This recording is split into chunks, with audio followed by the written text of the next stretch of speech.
Hello, it's Jimmy here at O'Reilly's Mobile Mechanics. We're looking at a Jaguar XF 3.0 V6 diesel. So just inside the vehicle here, I'll switch it on so I'll show you what message we're getting. Service required.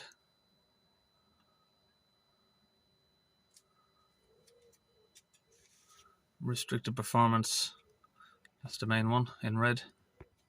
So we've had a few codes there come up. We've cleared the codes already, and now we've just given the car a few accelerations. This is the code that's coming back.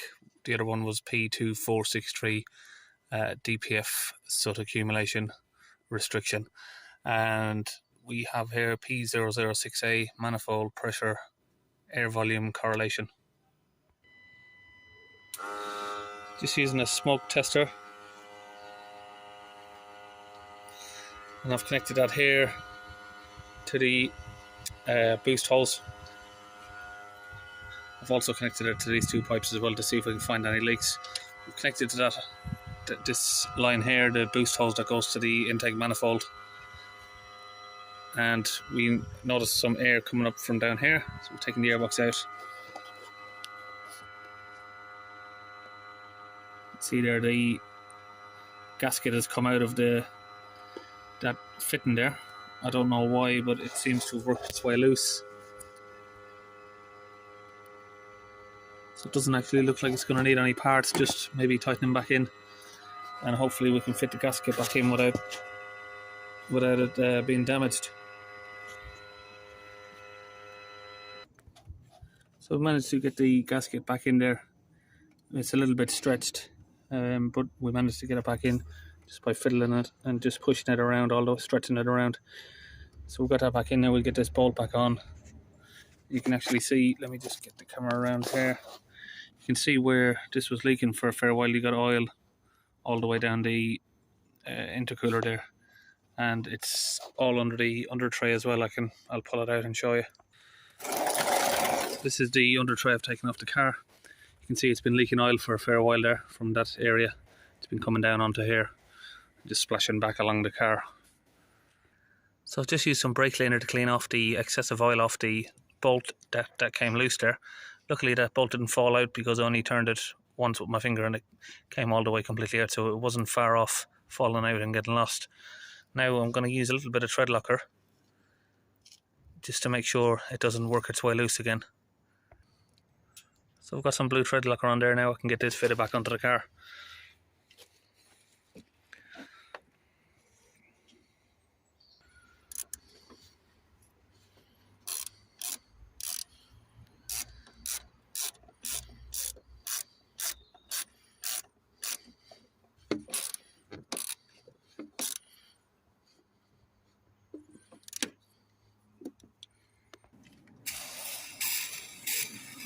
Use a bit of brake cleaner, clean up all the area there so it looks nice and clean.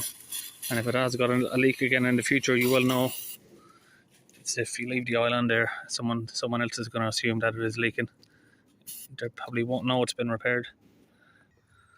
So now that's all cleaned up, and that just helps anyone in the future, because if I came here, someone's already fixed this and they didn't clean the oil, I would assume that there is, you know, a problem in this area because there is oil there. But so now it's clean. It's wiped out any signs of a problem here. So now we can carry on with the rest of the DPF. We'll flush the DPF out now and put all this airbox back on, and the car should be ready to go. So just open up the intake manifold. It's quite common if you've seen any of their videos. So the intake manifold is sticking. So that's another issue that's going to need sorting out.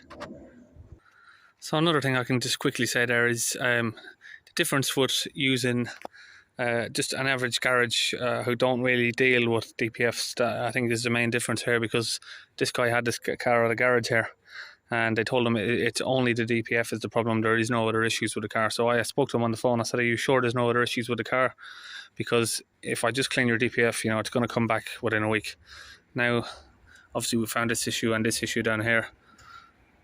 So if you've seen any of my other videos there, what I'm going to do is I'm just going to rub a fine line all the way around this disc basically, until we just take off the tiny little lip that's now on there.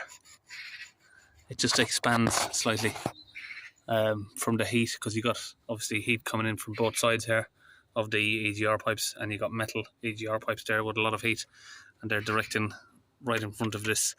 I think that that's, in my opinion, what causes this issue.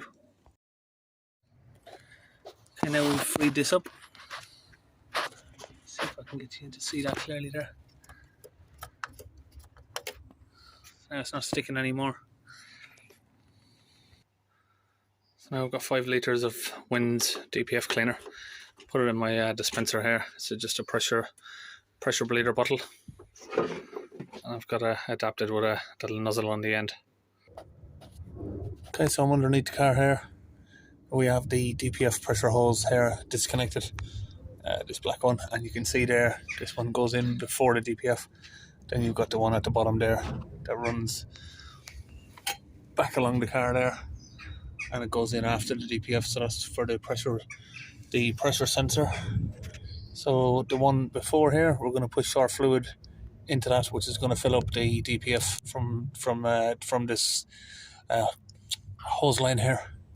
Sorry, it's a little bit, I can't get a very good angle on here, but there's not much room under here, a little bit squashy, but yeah, we'll get this connected up and then we'll get back. Okay, so there we have our hose there connected up. Now we'll get outside and pump it up. So I can just reach over here while I'm under the car and pump that in.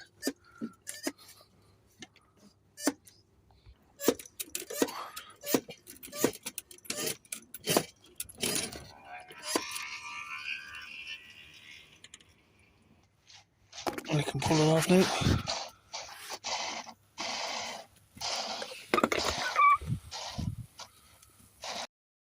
Okay, we're back in the car here. Now we are going to switch the ignition on and clear this code.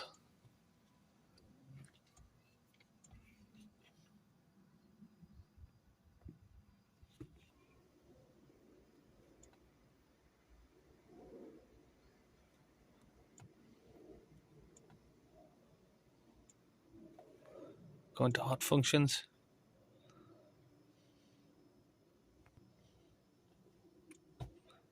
DPF.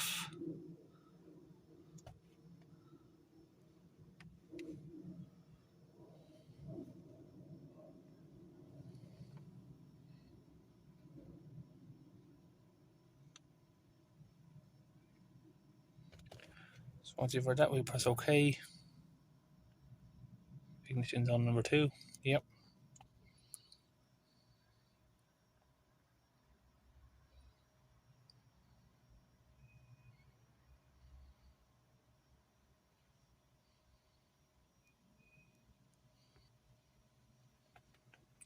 So we've got to drive it for speeds above 25 miles per hour. So just start the engine. Now we need to check if the temperature is up to where it should be. So it's on 57 degrees there. We just need to let it increase up to above 60.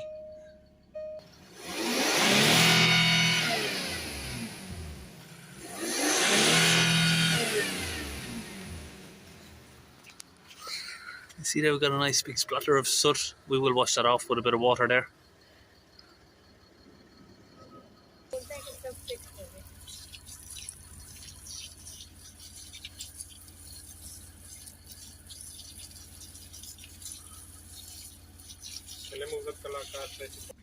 Okay, we've just hosed up a bit of that soot there. Now we're ready to roll with this. Let's see what it says. A lot of the soot content is going to have dropped already from the accelerations I was just giving it there. The function will force the DPF, so it's reading whether or not it needs a regeneration, basically. It usually does need a little bit of a regeneration because the fluid, it does clean it out, but not 100%. So you're always left with maybe a 10% of a cleanup to do. Oh well, it says there it doesn't need it now, so oh no, well hang on, actually we're not there yet. Procedure will need, yep, okay, go.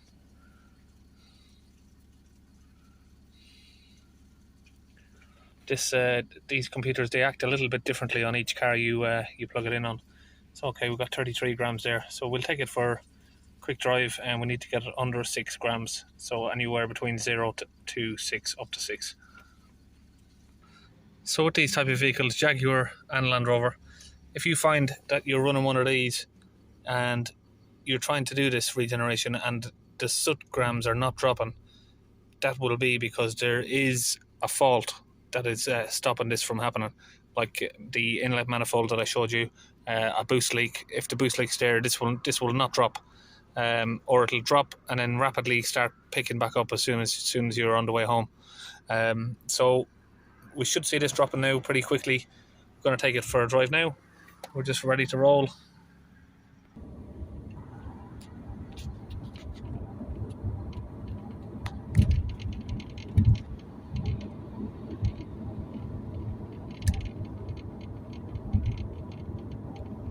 You'll see that dropping there as you're driving. Okay, now that's complete. We're on to the next step. It's just initialization done on the module there. So now we'll turn the ignition back on. Turn to here.